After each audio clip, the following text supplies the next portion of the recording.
This is week 182 of Russia's full-scale invasion of Ukraine. Today also marks the 34th anniversary of Ukraine's independence from the Soviet Union. I'm Belokur, reporting to you from Kyiv, and I'll be taking you through the top stories from Ukraine this week.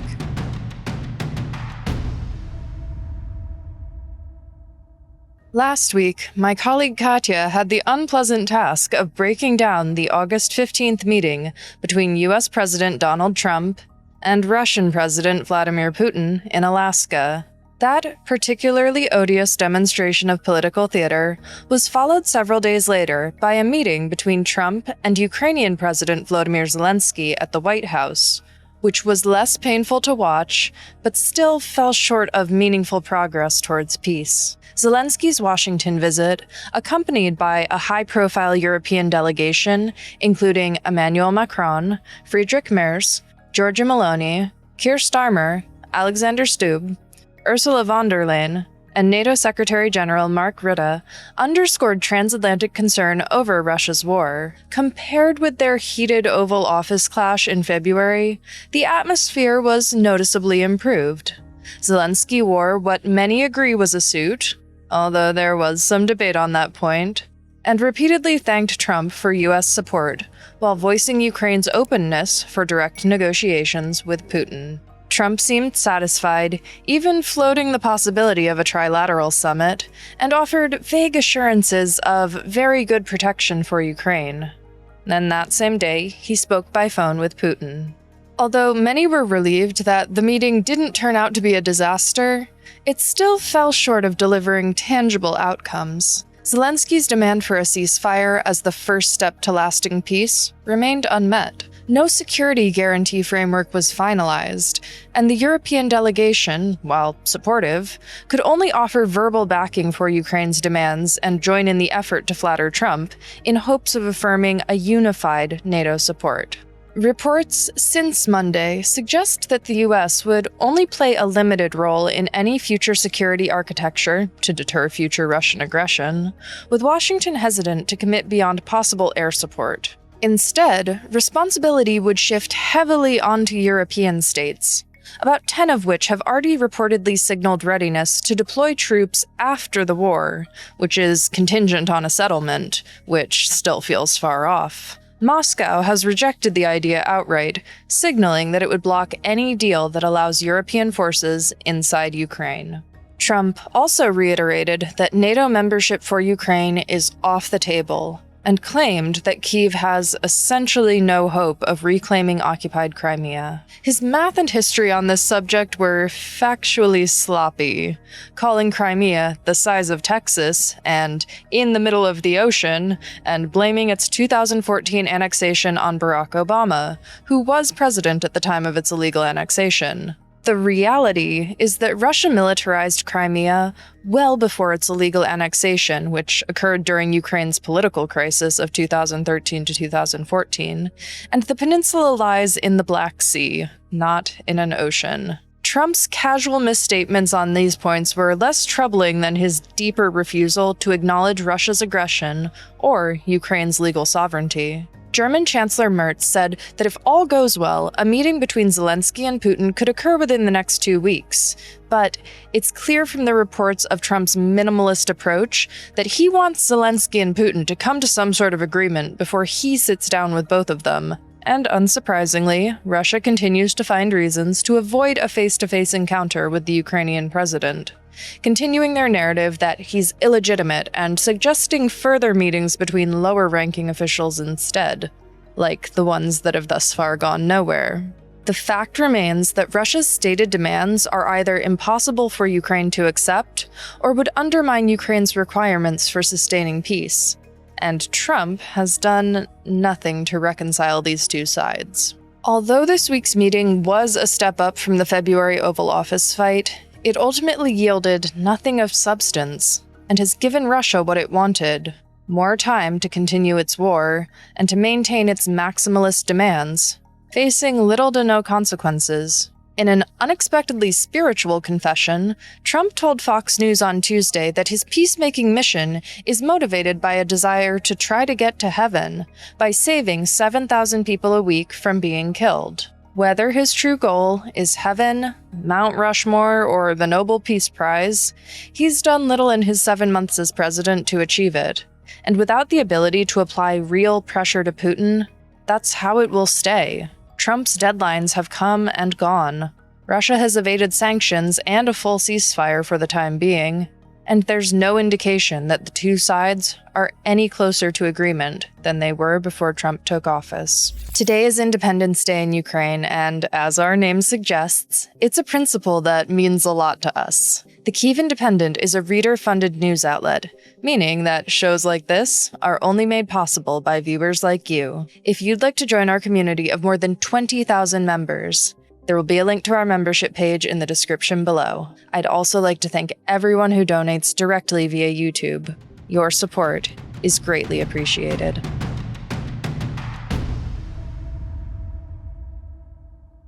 You might wonder whether a face-to-face meeting on American soil would deter Putin from striking Ukrainian cities. The answer, unfortunately, is a resounding no, as Russia has launched large-scale attacks daily for the last week, killing over 30 Ukrainian civilians and injuring over 150 more.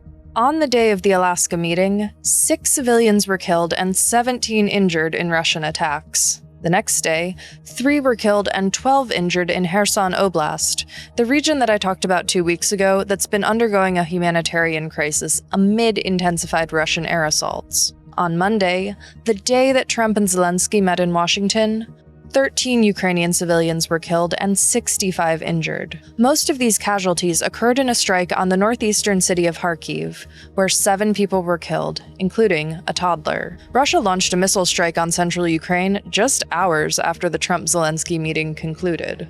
On Thursday night, Russia launched 574 drones against Ukraine, with casualties reported as far west as Lviv, which lies just within the border with Poland. Russia also attacked a factory in western Ukraine owned by U.S. company Flex, one of the world's largest electronics contract manufacturers, in a move that President Zelensky claimed was intentional to send a message.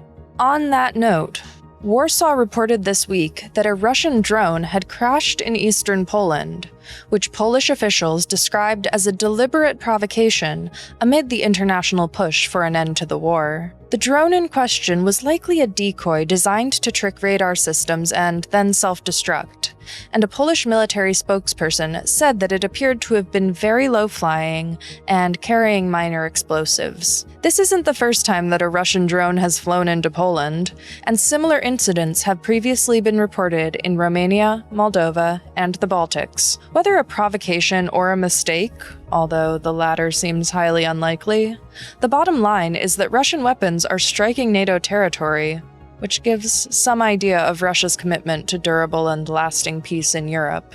The fact that Russia has only escalated its attacks on Ukrainian civilians since Trump took office, while also intensifying its assaults on the battlefield, gives a pretty clear indicator that there's no good faith desire on Putin's part to end the war. In fact, it's proof that he feels he can get away with continuing his reign of terror under Trump's eye, and won't face consequences that hit him where it hurts. For all of the debate about who's standing in the way of achieving peace, the real question is who wants to continue this war, and in that regard, Russia is undoubtedly distinguishing itself.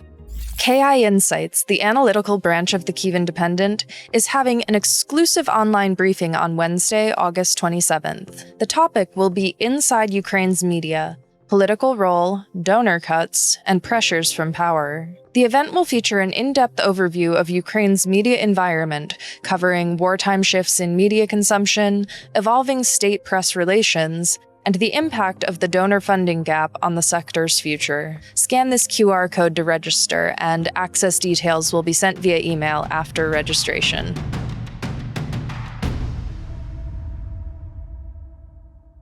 As I mentioned in the introduction, today is Ukraine's 34th Independence Day, commemorating the 1991 Declaration of Sovereignty from the Soviet Union. Although the current Ukrainian state was declared independent on this day 34 years ago, the country has fought for centuries to assert its sovereignty against invaders and imperialists, all of whom have tried and failed to eradicate Ukraine's language, culture, and claim to its land. While the roots of Ukrainian statehood could be traced back to medieval Kievan Rus, the last 5 centuries have seen Ukraine's territory divided and fought over by the empires of Poland, Lithuania, Austro-Hungary, and most notably, Russia, all of whom have tried to subsume Ukraine, its farmland, its coasts, its resources, for their own benefit.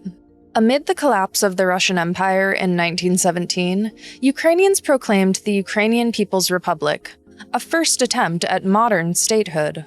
From 1917 to 1921, Ukrainian forces fought multiple wars against Bolsheviks, the White Army, and Polish forces. Ultimately, this resistance was crushed, and Ukraine was absorbed into the Soviet Union in 1922. While Ukraine was nominally a republic of the Union, sovereignty was superficial and the country was controlled and repressed by the Soviet government in Moscow, in much the same way that Russia's current so-called autonomous republics, like Dagestan or Chechnya, have little to no self-governance that differentiates them from the rest of Russia. Russian was made the official state language of the Ukrainian SSR, and Ukrainian was treated as a second-class language. The Holodomor famine of 1932 to 1933, engineered by Joseph Stalin's regime, killed millions of Ukrainians. Waves of purges in the 1930s eliminated academics, artists, and politicians who advocated for Ukrainian autonomy. The 1986 Chernobyl nuclear disaster underscored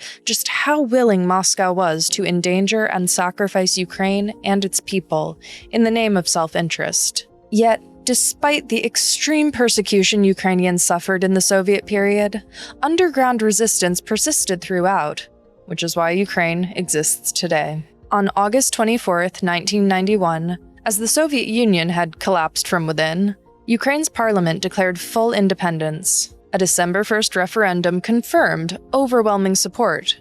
Over 90% of voters backed sovereignty, including a majority in every region, from Zakarpattia to Crimea to Donetsk Oblast. Ukraine's independence was not purely the result of the Soviet Union's failure.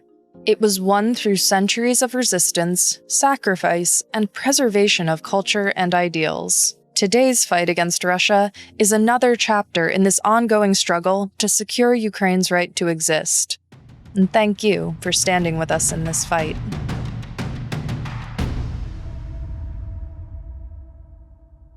For our member question this week, we have this from John. When is the West going to realize that Trump is the problem, not the solution in stopping the war? I'm going to hand that over to a colleague to give me a hand in answering. That's a good question, and I understand the emotion behind it. And as a Ukrainian and someone who cares very much about ending this war as soon as possible, I really understand that emotion. I'm frustrated as well. It's a bit more nuanced, and the question takes a bit of a simplistic approach here. First of all, I would say that I don't think Trump is the problem here. I think Russia is.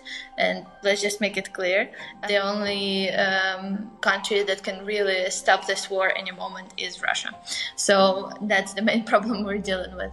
When it comes to Trump, he's not necessarily either a problem or solution here. At the same time, his strategy, if we can even call it that, his plan on ending this war by negotiating with Russia, by bringing Russia to the negotiation table, hoping it negotiates in good faith and really wants to end the war without applying any pressure on Russia through sanctions, through supplying additional weapons to Ukraine, it has failed. And after 7 months of this approach since Trump took office, and after countless threats, deadlines, meetings, phone calls, social media statements, I think we can say very confidently now that that plan has failed. It's not going to stop this war. At the same time, America has some very crucial capabilities that unfortunately no other country in the world has. Europe doesn't have them, like the kind of US intelligence that Ukraine gets and the kind of US weapons systems that Ukraine gets that have been crucial in Ukraine's defense throughout this 3.5 years of full-scale invasion. So I don't think the West, and I think by the West you mean Europe in this case, can afford to just not try to maintain this relationship with Trump and not try to maintain the US on the side of Ukraine in this war. So I think it's a very important part of the job that they're doing now, and they will keep doing, hence all this theatrical performance and praise and pleasing Trump in all ways possible, because Europe really needs to keep Trump on its side and on Ukraine's side. At the same time, the big question for me, and I think that's what you're asking about as well, is why is Europe sort of clinging to this approach as the only way to deal with the war right now? Because Europe is clearly not doing enough to prepare itself, first of all, for the scenario where Trump still changes his mind and disengages. And it's certainly not doing enough to support Ukraine now and increase its chances of being in a stronger position at the negotiations table if that happens at some point later on. And there are multiple things that Europe can do, from using Russia's assets, the frozen Russian assets, to buy weapons for Ukraine and support Ukraine through that. And Europe can also send its troops immediately to Ukraine and be serious about this, not just plan for the end of war, post-war Ukraine that might or might not happen in the near future. And finally, it can be more serious about sanctions and the kind of plans that it presents to Trump as well, without coming to the table and saying, let's discuss this and that. Europe could come and say, this is what we're doing next, and we're serious about it, and you can be on board with us or not, but we will proceed anyway because we see this as a major threat to Europe and to the future of democracy. And that's a big question I think everyone is asking. Why is Europe not more decisive, even if it's trying to put out the show for Trump? Because maintaining the relationship with him is really crucial, but it's not the only thing they can be doing. That's all for this week. We'll be back next Sunday with more news from Ukraine. If you enjoyed this video, please consider becoming a member of the Kyiv Independent community. It's truly thanks to viewers like you that we can do this work, and we're so grateful for your support. Thanks for watching, happy Independence Day, and I'll see you next week.